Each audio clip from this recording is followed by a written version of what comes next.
Malik mendengar ada dentuman di atas kamarnya. Ketukan di jendela kamar Malik ini tidak berhenti. Malik merasa seperti ada yang terus membisiki dia dengan kata-kata, "Cek bayi ini sekarang. Cek bayi ini sekarang." Assalamualaikum warahmatullahi wabarakatuh. Selamat datang di Cerita Mata, berbagi cerita dari yang terlihat mata. Seperti biasa, disclaimer, saya bukan cenayang, bukan paranormal atau yang sejenisnya. Saya hanya kebetulan saja terkadang bisa melihat mereka. Cerita mata kali ini adalah cerita mata kamu. Ceritanya dikirimkan oleh Malik namanya. Ketika dia masih kecil dulu, dia mengalami pengalaman yang sangat mengerikan dalam hidupnya. Mau tahu gimana ceritanya? Berangkat. Jadi waktu kecil dulu, sekitar umur 8 tahun, orang tua Malik ini bercerai. Karena sudah sering terjadi konflik suami istri. Dan bapaknya Malik ini sering KDRT. Dan Malik juga sering terkena dampak KDRT dari bapaknya. Karena sering dianiaya, Malik mau ikut ibunya saja katanya. Tapi ya perlu diketahui, ibunya Malik juga bukan sosok ibu yang lemah lembut ya. Malik juga sering terkena omelan dan marah atau kemarahan dari ibunya. Karena mungkin dampak dari stres yang ibunya juga alami ya. Oh ya, dan sekedar informasi bahwa Malik ini adalah anak tunggal. Singkat cerita, setelah orang tuanya bercerai, akhirnya Malik tinggal berdua saja dengan ibunya. Setelah bercerai, bapaknya Malik semakin lebih tidak peduli sama Malik, bahkan juga stop memberikan nafkah untuk Malik. Sehari-hari karena tekanan hidup, ibunya pasti lelah mencari nafkah untuk mereka berdua. Malik sering sekali terkena omelan sang ibu, bahkan terhadap hal-hal yang sangat kecil. Mungkin hal ini juga mempengaruhi mental Malik. Dia menjadi sosok anak yang nakal, sering berulah di sekolah. Karena dia berpikir kalau dia berulah maka ibunya akan lebih perhatian sama dia, perhatian sama Malik. Dan saking seringnya diomelin, lama-lama Malik menikmati omelan sang ibu.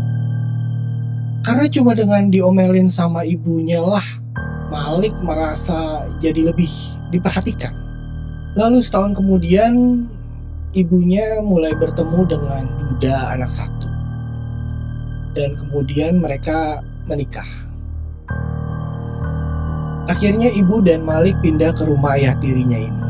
Sedangkan anak ayah tirinya ini ikut bersama dengan mantan istrinya. Tidak lama setelah menikah, ibunya Malik ini kemudian hamil dan melahirkan. Saat itu ibu dan ayah tirinya senang dan bahagia sekali. Sampai Malik semakin diacuhkan. Sedangkan anak ayah tirinya yang tadinya sering main ke rumah sampai tidak pernah muncul lagi. Bahkan ayah tirinya juga jadi jarang mengunjungi anaknya.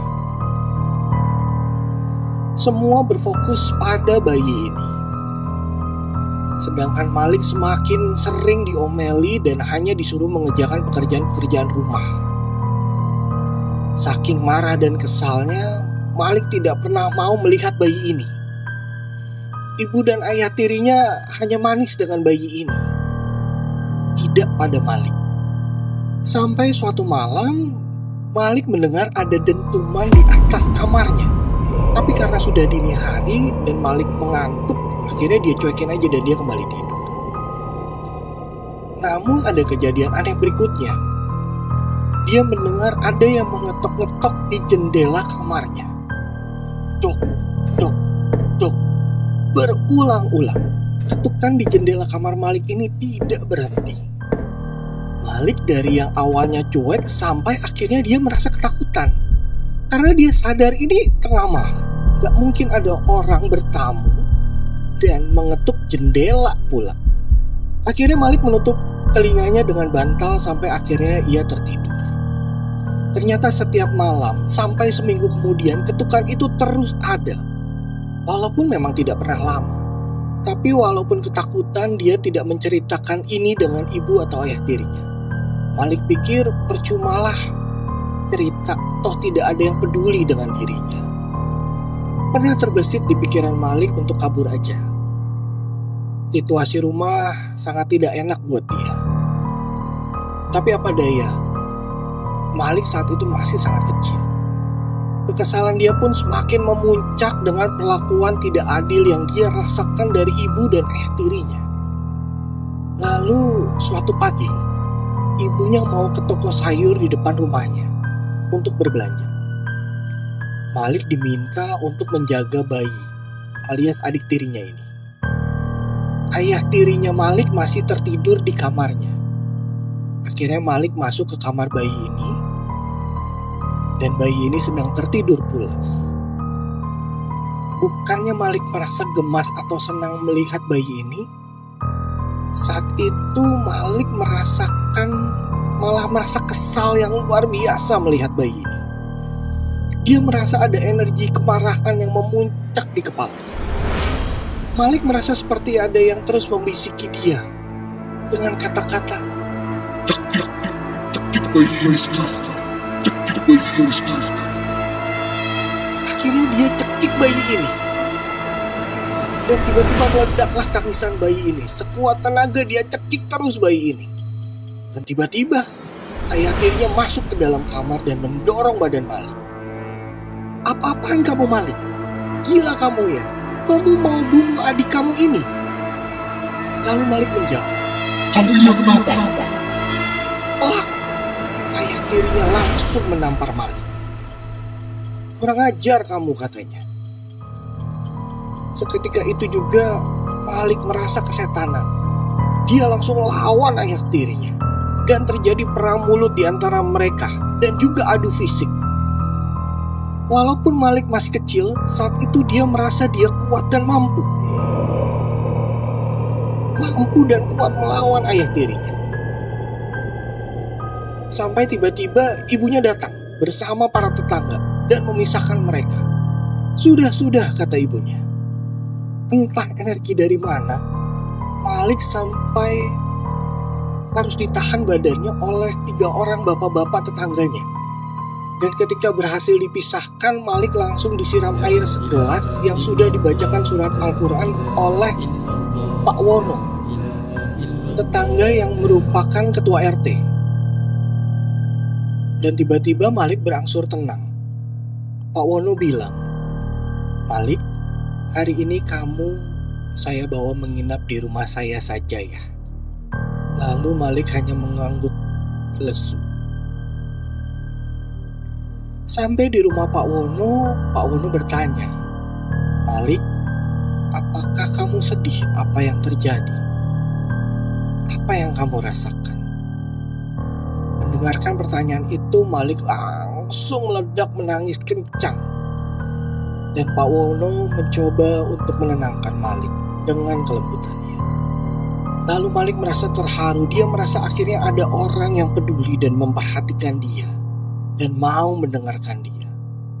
Dan akhirnya Malik menceritakan semua yang dia rasakan.